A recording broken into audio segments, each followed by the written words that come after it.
उपचुनाव के नतीजे आए महाराष्ट्र में 2 सीटों के ही, हालांकि कस्बा पेट और चिंचवाड़ के नतीजे आए, लेकिन इसके बाद एक एनालिसिस शुरू हुई कि क्या महाविकास आघाड़ी के लिए कोई अच्छा दौर आने वाला है। सिंपैथी के वोटों की बात की जा रही थी, क्या वो उद्धव ठाकरे या महाविकास आघाड़ी जैसा भी कह लें इनको मिल सकते हैं। अब ये मुद्दा बड़ा गर्म है क्योंकि बात चल रही है नॉर्थ ईस्ट में बीजेपी की विजय की, तीनों जगह सरकार बचाने में कामयाब रही है भारतीय जनता पार्टी। उपचुनाव से थोड़ा जश्न का माहौल कुछ और जगहों पर भी, जिनमें झारखंड भी है, झारखंड में हालांकि बीजेपी समर्थित संगठन जीता, और पश्चिम बंगाल है या कुछ अन्य राज्यों में जहां उपचुनाव हुए वहां कांग्रेस को जश्न का एक माहौल मिला। बातचीत करने के लिए आज स्टूडियो में खबरों के खिलाड़ी कार्यक्रम के लिए हर्षवर्धन त्रिपाठी जी, अशोक वानखेड़े जी दोनों आए हुए थे। तो खबरों के खिलाड़ी इस बड़ी खबर पर भी अपनी राय रखने के लिए यहाँ पर मौजूद हैं, और आप ध्यान से सुनिएगा, आपको पूरी एनालिसिस महाराष्ट्र पर सुनने और समझने को मिलेगी। हर्षवर्धन जी आपका स्वागत है, अशोक जी आपका स्वागत है। दोनों वरिष्ठ पत्रकार हैं, दोनों की राय आप कई बार सुनते रहते हैं डिजिटल प्लेटफॉर्म पर, टेलीविजन के जरिए। हर्षवर्धन जी, शुरुआत आपसे ही, क्या उपचुनाव में कांग्रेस को जश्न का माहौल मिला और कांग्रेस के कार्यकर्ता क्यों ना खुश हों? उनके यहाँ भी जश्न का माहौल हुआ, वो तस्वीरें भी हमने दिखाई, और फिर ज़्यादा बड़ा जश्न जो है बीजेपी सेलिब्रेशन के लिए जानी जाती है, तो गुजरात की जीत को उन्होंने हिमाचल की हार को ऐसा फीका कर दिया था कि गुजरात की जीत ही जीत हो गई थी। तो नॉर्थ ईस्ट की जीत नॉर्थ ईस्ट की, और है भी बढ़िया जीत है। आप क्या कहेंगे, क्या कांग्रेस के लिए भी जश्न की स्थिति है? नहीं, मुझे लगता है कांग्रेस के लिए जश्न की स्थिति तो नहीं है, और ये जितना अच्छा हो वो समझ जाएं। हिमाचल जश्न था उनके लिए और वो उनको और बड़े पैमाने पे करना चाहिए था, क्यों कमज़ोर रहे। लेकिन मूल बात ये है कि क्या कांग्रेस पार्टी जो छोटी छोटी, जिसको हम कहते हैं ना कि एकदम मृत्युशैया पर कोई पड़ा हो और उसको कहे कि नहीं नहीं वेंटिलेटर जो लगा है, थोड़ी हरकत आने लगी है, तो आप अगर उपचुनाव के नतीजों से कहेंगे तो कुछ हरकत दिखने लगी है, थोड़ा बीपी दिखने लगा है, थोड़ा दूसरे पैरामीटर जो होते हैं उसमें जीवन है, ये दिखने लगा। मूल बात ये है कि क्या अब कांग्रेस पार्टी, जिसको हम एकदम उस भाषा में कहें कि क्या ऐसी दवा, ऐसा कोई नया सिस्टम, ऐसा कुछ लेकर आ पाएगी, ऐसा कुछ बढ़िया पोषक खिला पाएगी राजनीतिक तौर पर, जिसको एजेंडा के तौर पर कहते हैं, दांव पेच कहते हैं, कि जिससे वो उठ खड़ा हो जाएगा, या उस पर बना रहेगा, बीच बीच में कुछ थोड़ा ऊपर नीचे होता रहेगा, उसमें खुश होते रहेगा। थोड़ा थोड़ा ऊपर नीचे हुआ है या आपको लगता है कि ये बूस्टर का काम करेगा? नहीं, मैं इसमें बाई इलेक्शन के काफ़ी नतीजे, मतलब 3-4 राज्यों के हैं, उसमें झारखंड में जो हुआ, कांग्रेस की उम्मीदवार हार गई, ये कांग्रेस के लिए चिंता का विषय है। वहाँ सत्ता परिवर्तन बीजेपी जो लगी हुई है, हो सकता है कि अगली सरकार उनको, मतलब मैं उस सीट से मैं आकलन कर सकता हूँ कि वहाँ बीजेपी स्ट्रांग हो गई है, क्योंकि सत्ता में होते हुए जनरली बाई इलेक्शन लोग हारते नहीं। फिर लोग कहते कि यूपी में भी ऐसा ही हुआ था, सब हार गए थे, लेकिन फिर यूपी में वापस आ गई, तो फिर हिमाचल में भी सब हार गए थे, तो फिर हिमाचल में वापस हार ही गए। ये भी एक उदाहरण है। सवाल ये है कि उसके बाद आप चलिए बंगाल में तो खाता ही नहीं था कांग्रेस का, और वहाँ तृणमूला के गढ़ में जाके यदि वो सीट निकाल लेती है और मुस्लिम बहुल एरिया से जाती है, तो क्या मुस्लिमों ने कांग्रेस का फिर से पक्ष लिया? ये मैं लॉन्ग टर्म में सोचता हूँ, यदि ऐसा ही गठबंधन ममता को दिखाई दिया कि ये कांग्रेस और लेफ्ट एक होकर मेरे को तकलीफ देती है, तो वो बीजेपी के साथ जाने में उसको कोई परहेज नहीं। पहले भी एनडीए के पार्टनर रह चुकी है वो, तो वो क्या होगा 2024 में, ये भी एक आकलन हो सकता है। लेकिन तमिलनाडु में उनकी सीट थी, सरकार थी, वापस आ गई, वो बहुत ही ईजी सीट थी, और विपक्ष भी कोई उतने ताकत से लड़ा नहीं वहाँ पे, और बीजेपी का कोई लेना देना नहीं। अरुणाचल का तो वो अनअपोज ही हो गया। लेकिन महाराष्ट्र का मैं इसलिए कह रहा हूँ कि महाराष्ट्र में बाकी जगह पे, कर्नाटक में सरकार टूटी, नई सरकार बनी, और फिर सरकार कंटिन्यू रही। इन सरकार ने मान लिया कि भैया ये है। महाराष्ट्र की सरकार की अभी तक सुप्रीम कोर्ट में केस चल रही है। महाराष्ट्र की सरकार अभी तक ये नहीं कंफर्म कर पा रहा है कोई कि ये सरकार कंटिन्यू रहे या नहीं। इसी वजह से वहाँ मंत्रिमंडल का एक्सपांशन भी नहीं हो पा रहा है। जो मंत्री है वही है, और उसी के भरोसे सरकार चल रही है। उसके बाद पहला बाई इलेक्शन हुआ, बीजेपी ने वॉकओवर दिया। उसके बाद विधान परिषद के चुनाव हुए, बीजेपी बुरी तरह से हारी, ये गठबंधन हारा। उसके बाद ये जो कस्बा की सीट थी, ये कस्बा की सीट बीजेपी को रिटेन करनी चाहिए थी, क्योंकि एक सेंटिमेंट होता है कि भाई हमारी सीट है, सत्ता में हम ले लेंगे। वहाँ पे 33 साल बाद, मतलब रामभाऊ माळगी जिस सीट से लड़े हो, मुक्ता टिळक, बापट, और बापट तो बेड पे थे, हॉस्पिटल में एडमिट थे, व्हील चेयर पे आके प्रचार कर पा रहे थे, मतलब इतना बुरी तरह से कर दिया था। उसके बाद भी ये हारी। इसका कारण तो देखना होगा, हार्डकोर सीट आपकी कैसे हारते हैं आप? क्या वहाँ लोगों की सिंपैथी टर्न हुई? क्योंकि जब कई जगह में अकोला में शिवसेना नहीं है, वहाँ बीजेपी और आम्बेडकर इनका आमने सामने होता है। आम्बेडकर के पास जिला परिषद है, बाकी बीजेपी के पास है। अकोला में जब मैं गया तो मुझे बाकायदा ऑफिस बीरर से कह रहे थे कि बीजेपी के लोग शिवसेना के बारे में बोल रहे हैं, ये गलत हुआ, ये होना नहीं चाहिए था। ये एक सिंपैथी आ रही है। दूसरी बात जो महत्वपूर्ण देखता हूं मैं, चिंचवड़ वाली बात। चिंचवड़ में यदि 52% वोट वो लेता है जगताप, लक्ष्मण जगताप जिनकी डेथ हो गई, क्योंकि इसको भी अभी 52% मिले जो जीता है कस्बा में, तो वो क्लियर कट स्वीप था। उसके बाद यदि उनकी पत्नी जीतती और ये थर्ड आदमी नहीं होता तो क्या होता? ये थर्ड आदमी महाविकास आघाड़ी आ जाती थी। ये थर्ड आदमी का क्या हुआ मैं बता रहा हूँ। महाराष्ट्र में सीटों का आवंटन है। ये जो सीट है, ये जगताप के खिलाफ जो आदमी लड़ा था कलाटे, वो पिछली बार नंबर 2 पोजीशन पे था और राष्ट्रवादी कांग्रेस से जीता था। उसको राष्ट्रवादी को लगा कि ये जगताप को मैं जीवन भर हरा नहीं पाऊंगा और मुझे कोई राष्ट्रवादी से ये सीट, अब राष्ट्रवादी लड़ाएगा नहीं। वो शिवसेना में चला गया कि मैं बीजेपी शिवसेना की तरफ, यदि कल ये सीट आ जाती है जगताप की तबीयत भी ठीक नहीं थी तो एक, लेकिन इसके बीच में शिवसेना बीजेपी से अलग हो गई। अब वो सीट हो गई एनसीपी की। शिवसेना कह रही थी कि यदि ये सीट हमको दोगे तो हम कलाटे को लड़ाएंगे, तो कलाटे निकल जाएगा। वो सीट एनसीपी देने को तैयार नहीं थी क्योंकि अजित पवार को लगा ये सीट मेरी है, हम निकाल लेंगे कि और मेरा गढ़ है और वीक है। कलाटे ने इंडिपेंडेंट फॉर्म भर दिया, उसने शिवसेना भी छोड़ी, इंडिपेंडेंट भर दिया, 22,000 वोट लेके गए। ये कैलकुलेशन होती है। देखिए, यदि जब हम किसी का महाविकास आघाड़ी में एका होता या ढंग से कॉम्बिनेशन होता तो ये सीट भी निकल जाती। हाँ, ऐसा ही महान एक और नगर जिला है, बहुत हाई प्रोफाइल जिला है पॉलिटिकली। वहाँ पे वीके पाटिल ने अपने बेटे के लिए लोकसभा मांगी थी, कांग्रेस देने को तैयार थी। कांग्रेस को कोई परहेज नहीं था, कोई परिवारवाद से तो कोई परहेज होता ही नहीं उनको, लेकिन वो सीट एनसीपी के पास थी। उन्होंने एनसीपी को कहा आप कोई भी सीट मांग लो हमारी, हम एक्सचेंज में दे देते, ये सीट दे दो।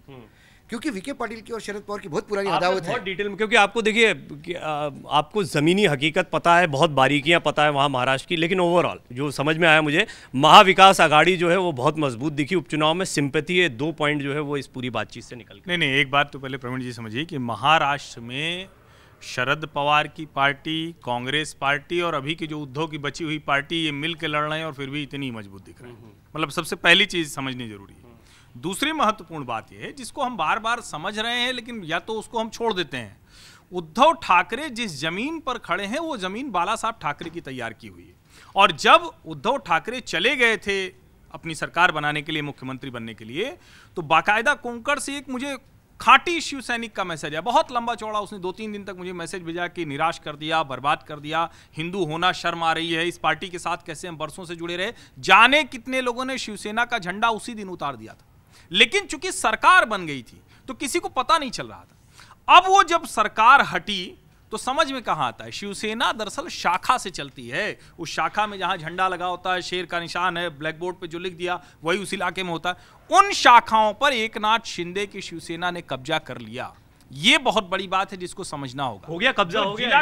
ये आपने इंपॉर्टेंट, मैं बता रहा हूं। जिला कमेटी में आधे से ज्यादा चले गए, जिसकी सूची सौंपी है चुनाव आयोग में। और एक बात मैं और कह दूं, कस्बा पेट हारना भारतीय जनता पार्टी के लिए बहुत बुरी खबर है, बहुत समीक्षा की जरूरत है। लेकिन चिंचवाड़ जीतना अजित पवार के गढ़ में उनके लिए बहुत बड़ी ताकत की खबर है। और राजनीति में यह नहीं होता कि वो खड़ा हो गया इसलिए जीत गए। ऐसे तो फिर कहेंगे कि अलग अलग जगहों पे फलाना जो ना होते तो वो ठीक रहता। कभी कहते हैं कि उनका आदमी वहां चला गया इसलिए जीत गया, कभी कहते हैं कि उनका आदमी हट गया इसलिए जीत गया। ये समीकरण मैंने कई एनालिसिस में ये बात रखी है, जिस पर मैं वानखेड़े जी से जवाब लेता हूं कि चुनाव आयोग ने तो दे दिया अपना फैसला और कमान भी मिल गया, नाम भी मिल गया, लेकिन क्या कार्यकर्ता और सबसे महत्वपूर्ण शाखाएं, क्योंकि शाखाएं जो है वो कोई आयोग नहीं दे पाएगा, वो किसी कानून, वहां तो किसके प्रति समर्पण है से बात बनेगी, वहां का कार्यकर्ता कहां जाएगा। जैसा कहा कि शाखा जो है वो भी अपना गलत बात है, टोटल गलत इंफॉर्मेशन है।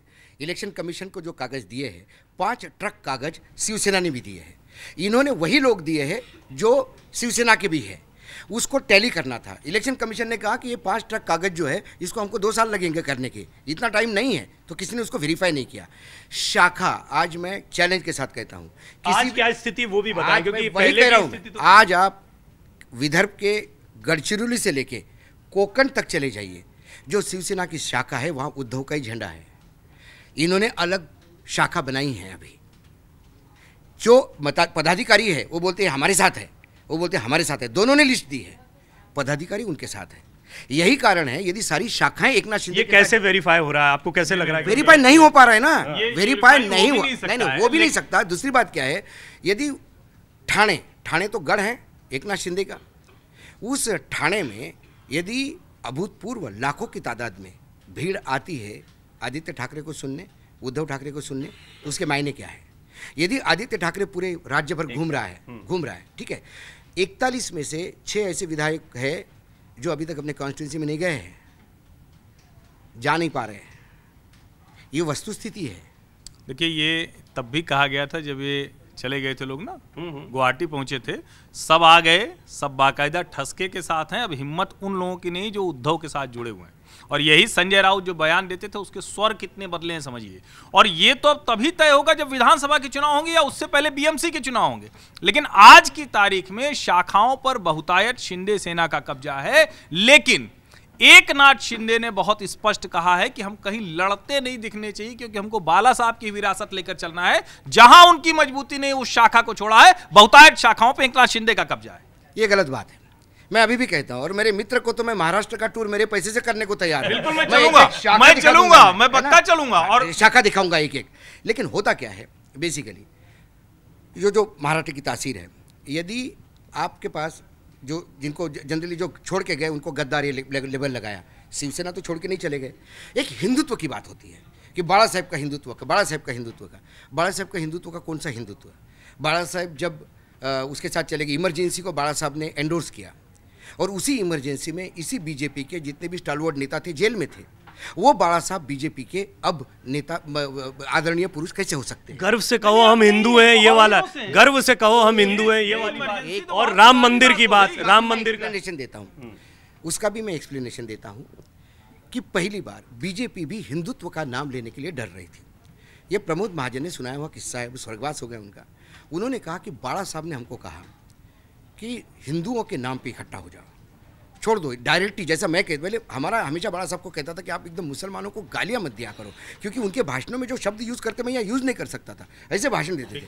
उन्होंने कहा कि कुछ नहीं यूज करते थे, नहीं बिल्कुल। अरे शरद, अब बीजेपी को कमलाबाई बोलते थे, उनका अंदाज था अपना, वो कमलाबाई बोलते थे। शरद पवार को मैदे का बोरा बोलते थे। उसी शरद पवार की बेटी उनके घर में रह के पढ़ती थी। मेरा सबसे बड़ा राजनीतिक दुश्मन ये है, लेकिन सबसे करीबी दोस्त भी है। वो जो आज शरद पवार ने अपनी वो जानते थे ना कि शरद पवार इधर आएंगे तो पार्टी बर्बाद कर देंगे। वही तो उद्धव के साथ बाला साहब ठाकरे को समझने के लिए बहुत गरज है। बाला साहब ऐसा नहीं, पवार को बहुत अच्छा, पवार और दोनों ने मिलकर बिजनेस शुरू किया भाई, एक मैगजीन लॉन्च की थी, ये भी बता दूं मैं आपको। दूसरी बात जो राजनीतिक रूप से वो बाला साहब ये कहते कि बाला साहब होते तो हिम्मत नहीं होती। क्यों नहीं होती? बाला साहब होते हुए छगन भुजबल गए, बाला साहब होते हुए नारायण राणे गए, बाला साहब के सामने भी लोग गए, बाला साहब होते हुए राज ठाकरे गए, बाला साहब के सामने भी चले गए। तो क्या इनकी हत्याएं हुई? नहीं हुई। सिर्फ हत्याओं का दौर दिघे साहब के यहाँ चला, जो एक कारपोरेटर छोड़ के गया उसकी हत्या हुई, इसके लिए उनको लेबल लग गया कि शिवसेना छोड़ के जाओ तो ये हत्या करते हैं, गद्दारों को माफ़ नहीं किया जाएगा। वो उनका जो एक टैगलाइन थी वो थी। लेकिन बाय एंड लार्ज मैं तो कहता हूँ कि म्यूनसिपल कॉर्पोरेशन की इलेक्शन होने दीजिए।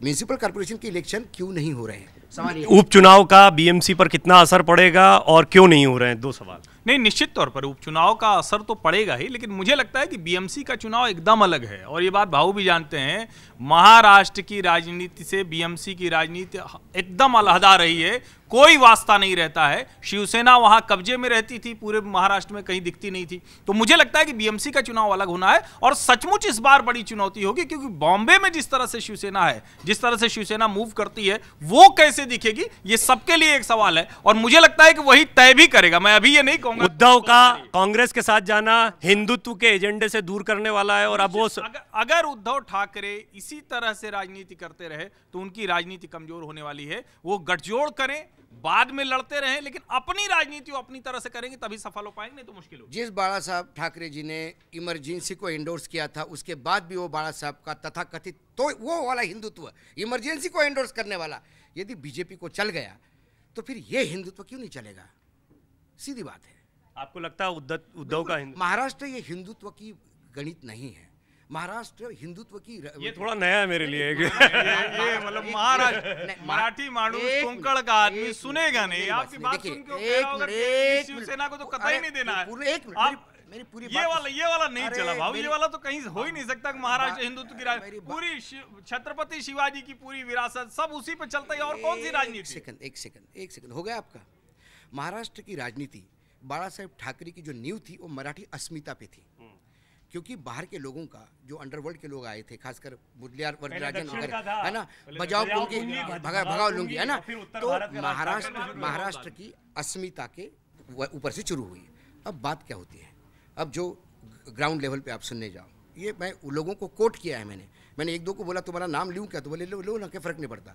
मैंने पूछा कि क्या हुआ कस्बा में, उन्होंने कहा कि छत्रपति शिवाजी महाराज ने 2 बार सूरत लूटी थी औरंगजेब की, किस लिए, महाराष्ट्र को धन चाहिए था। गुजरात अब आजकल औरंगजेब का बदला ले रहा है, 2 बड़े प्रोजेक्ट। अच्छा, ये बड़े प्रोजेक्ट जो गए ना, एयरबस वाला है, फॉक्सकॉन का है, ये क्या मुद्दा बनेगा? अच्छा, ये मुझे बताइए, बुलेट ट्रेन कहां से कहां चल रही है?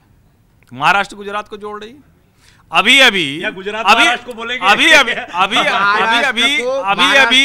जो कहा जा रहा है, नहीं, महाराष्ट्र को तो मेट्रो की भी जरूरत नहीं थी, उद्धव की सरकार ये चल गई ना।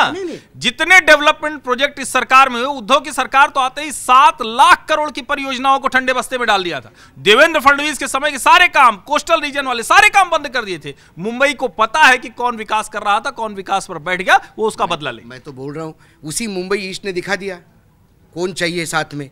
वो तो बिल्कुल अलग था, एक सिंपैथी वाला ऋतुजा लटके और रमेश लटके के बाद का बोल रहा हूँ, सिंपैथी वाला। और मैं चिंचवड़ में बोला तो वो अजित पवार की हार हो जाती है, वह मुंबई ईस्ट में तो इसमें भी आपके साथ हुई है, चाहे अरुणाचल हो, चाहे चिंचवड़ हो, चाहे सिंपैथी वाली वोट थी, नहीं तो वो भी सीट गई थी। मैं यही कह रहा हूँ, क्योंकि ये दोनों का भाई स्प्लिट वोट इकट्ठा करो, और ये दोनों इकट्ठा ही है। स्प्लिट वोट इकट्ठा किया तो कुल मिला के आपको लगता है एमवीए मजबूत हुआ है? ये लोग सब ज्यादा ताकतवर। एक फाइनल कमेंट आपका। नहीं, मुझे लगता है क्यों नहीं लगता इतना आसान नहीं। उसके पीछे वजह साफ है ना, मुझे बहुत साफ दिखता है कि जिस तरह की शिवसेना की राजनीति है, उसमें अगर एकनाथ शिंदे इतने कमजोर होते तो वो राजनीति कर ही नहीं सकते थे। उनके लिए कोई भी ईडी, कोई सीबीआई, कोई केंद्र सरकार काम नहीं आती। महाराष्ट्र में रहना मुश्किल हो जाता अगर वो इस ठसक के साथ हैं और वहां कमजोर उद्धव सेना दिख रही, तो इसका मतलब कि वो मजबूत स्थिति। क्या छगन भुजबल को महाराष्ट्र में रहना मुश्किल हो गया था? बाल ठाकरे के सामने छोड़ के गए थे। क्या राज ठाकरे को मुश्किल हो गया था? क्या उसको मुश्किल हो गया था एक नारायण राणे को? लेकिन शिवसेना का जो गढ़ माना जाता था, संजय राउत के लिए मुश्किल हो गया क्या? संजय राउत के लिए कहाँ मुश्किल हो गया? संजय राउत खेले रहा ना। अब मेरी बात सुनिए, शिवसेना छोड़ने के बाद छगन भुजबल मुंबई छोड़ के नासिक गए, ढूंढ लिया जगह। नारायण राणे मुंबई छोड़ के कोकण गए, वहाँ पे भी हार गए। अब उनके बेटे वहाँ से एमएलए है, अब राज्यसभा में है। कोई ऐसा जाता नहीं है, लेकिन आपको फिर भागना पड़ता है। कल ये ठाणे छोड़ के सातारा चले जाए तो आश्चर्य नहीं होगा मुझे बिल्कुल आश्चर्य नहीं होगा। आज भी छगन भुजबल जिंदा है राजनीति में, आज भी नारायण राणे जिंदा है, लेकिन क्या उस ताकत के साथ जिंदा है जो ताकत बाला साहब ठाकरे के समय थी? सवाल यही सवाल है, क्या उद्धव ठाकरे उस ताकत के साथ जिंदा है जो ताकत थी? नहीं। आज ये विधानसभा के चुनाव नतीजे घोषित कर जब आएंगे तब देखेंगे, उसके बाद बात करेंगे। लेकिन आज तो नहीं है ताकत, आज तो कमजोरी दिख रहे हैं। आज तो किसी स्थिति में सहानुभूति पर चले गए। आपका आकलन है, आकलन नहीं, सहानुभूति के अलावा और है क्या? बताइए ना, सहानुभूति के अलावा क्या ताकत है? क्या मैं वही तो कहा, कितने विधायक बचे? चिंचवड़ में सहानुभूति थी और क्या था? बीजेपी नष्ट है वहां पे, बीजेपी समाप्त है, सहानुभूति भी तो जीते हैं। यह सवाल आपके लिए भी, आपको लगता है कि कांग्रेस के साथ जाने के बाद उद्धव नष्ट हुए हैं? और दूसरा सवाल यह है कि क्या आपको लगता है जो विधानसभा के उपचुनाव के नतीजे महाराष्ट्र में आए हैं, उसके बाद में महाविकास अघाड़ी की मजबूत स्थिति दिखाई देती है? इन सवालों के जवाब जरूर दें, अपने कमेंट करते रहें। डाउनलोड करें अमर उजाला ऐप और पाएं खबरें लगातार। अगर आप ये वीडियो YouTube पर देख रहे हैं तो हमारे चैनल को सब्सक्राइब करें और बेल आइकन को दबाना ना भूलें। अगर आप Facebook पर ये वीडियो देख रहे हैं तो हमारे पेज को लाइक करें।